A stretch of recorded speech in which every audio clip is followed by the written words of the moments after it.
Bonjour à tous, bienvenue dans votre journal du week-end. Tout de suite, les titres de ce journal. Gu Eiling remporte le freeski halfpipe, sa deuxième médaille d'or pour la Chine aux JO de Pékin. La Chine est gravement préoccupée par les mesures de répression prises par l'Inde sur des entreprises et applications chinoises. La Chine et la France approfondissent leur coopération dans le cadre du système de paiement interbancaire transfrontalier en RMB. Plus de 200 magasins hors taxes participeront à l'exposition des produits de consommation de Chine.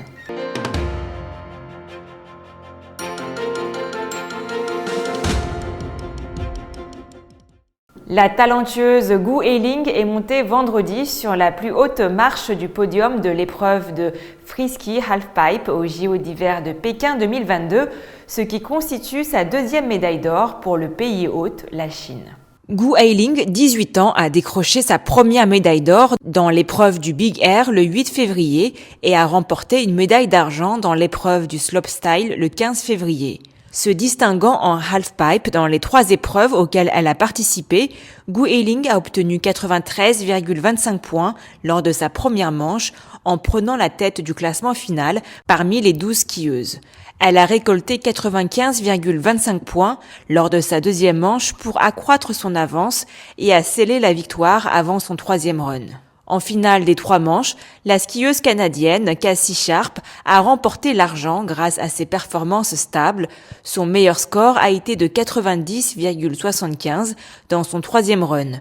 La médaille de bronze est revenue à Rachel Darker, également canadienne, avec un score de 87,75 lors de la première manche. Le ministère chinois du Commerce a exprimé jeudi 17 février de sérieuses préoccupations concernant les mesures de répression prises par l'Inde à l'encontre des entreprises chinoises et des applications concernées. Il affirme que ces comportements portent atteinte aux droits et intérêts légitimes des entreprises chinoises. L'Inde traque la moindre présence de la tech chinoise sur son territoire.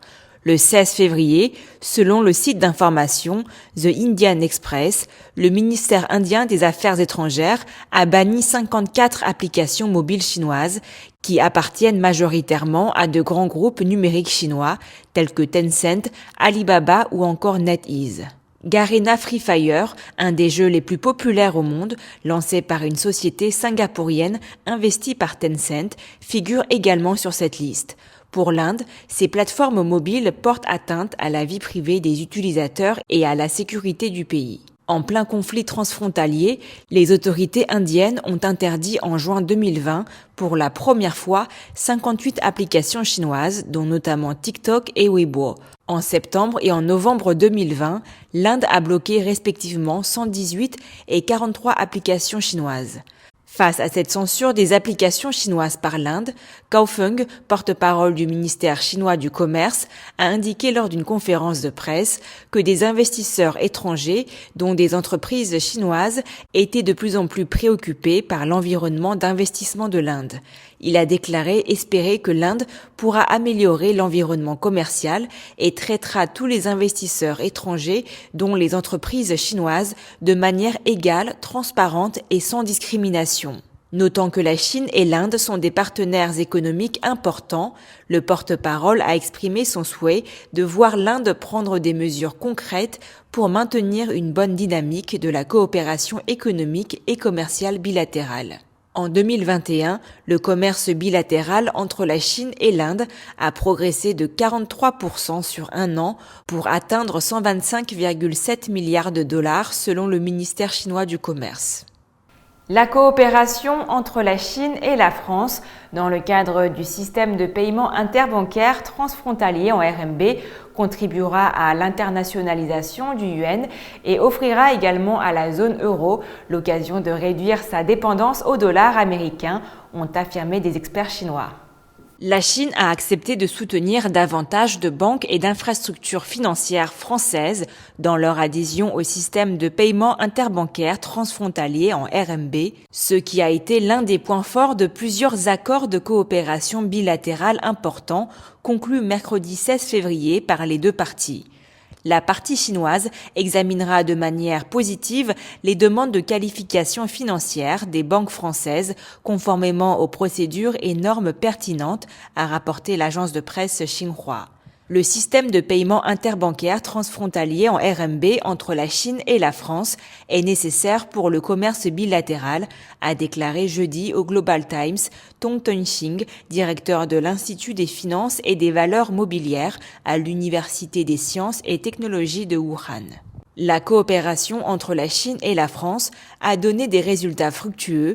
L'année dernière, le commerce bilatéral a dépassé 80 milliards de dollars et les importations totales de produits agricoles de la Chine en provenance de France ont augmenté de 40% en glissement annuel. Plus de 200 magasins hors taxes du monde entier participeront à l'exposition internationale de produits de consommation de Chine 2022 à Haikou, capitale de la province chinoise du Hainan dans le sud du pays, selon les organisateurs.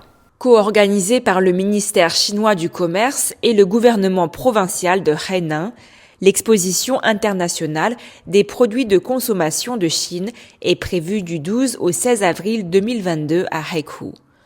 Le China Duty Free Group, leader mondial de la vente au détail de produits de voyage, a annoncé qu'il soutiendrait une série d'activités, dont une conférence sur la vente au détail des produits de voyage et hors taxes, ainsi qu'un forum sur la consommation durable lors de l'exposition, et qu'il explorerait plus d'opportunités commerciales avec des marques mondiales. L'événement couvrira une zone d'exposition de 100 000 mètres carrés et devrait devenir une plateforme importante pour les produits de consommation mondiaux axés sur la qualité, ont noté les organisateurs. Lors de la précédente édition, qui s'est tenue du 7 au 10 mai 2021, pendant 4 jours, l'espace dédié de 80 000 mètres carrés s'est transformé en gigantesque vitrine pour permettre à 70 pays et régions de faire découvrir à plus de 240 000 visiteurs 2628 marques représentant 1505 entreprises chinoises et étrangères. La France, qui exposait plus de 140 marques, occupait la plus haute marche du podium des pays les plus représentés lors de cette édition inaugurale.